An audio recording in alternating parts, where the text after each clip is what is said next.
afternoon po. Ay, good afternoon. Naghahanap ako ng gumagawa ng uniform ng pang badminton tournament namin. Ay, ilang piraso po pala, ma'am? Tsaka kailan niyo po kailangan? 13 pieces lang yung kailangan ko, and then kailangan ko siya Thursday next week. Ayun, pasok naman po siya. Then ano po pala specific po na gusto niyo po? Sando po ba? Polo po ba? Or t-shirt po ba? Bali, polo sana, and then full bleed sublimation. Ayun po. Bali, ito po yung sa polo po namin. Then, ito po yung pinaka-the best po sa inyo is yung sa polo binig po natin. Then, sa polo binig naman po natin, ito po yung available na swatches po natin. Pero po dun sa, sa badminton po, ang pinakamaganda po na fabric is Kiana po, ma'am. Then, meron na po pala kayo may logo na po pala kayo. Oo, may logo ko dito. Ito. Pakita ko sa yung logo ko. Ito. Opo. Bali yung logo niya po is pwede po natin ilagay dito po sa left side. Then pwede rin po na may po siya dito po sa side.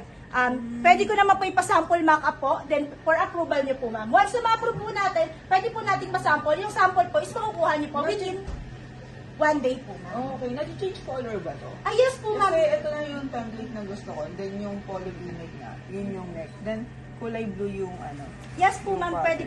Pwede po natin yan ilagay. And na gusto niyo po ilagay dyan. Then ano din po pala, ma'am, sakto, 13 pieces po pala yung ipapagawa niyo. May pre-banner po pala tayo dun, ma'am. pwede. Yes po, kasama na po siya, ma'am. Okay, sige. Okay ako dito, miss. Bali, magkano siya? Bali, ang isa po natin dyan is 500 pesos po. 500. Yes po, ma'am. All in na po tayo dyan. Pre-editing na din po tayo. Then kasama na po yung pre-mock-up din po. All sizes naman yan. Yes po. Okay, sige. Okay na ako dito. And then wait ko na lang yung mock-up na. Okay po, ma'am. Thank you po. Thank you.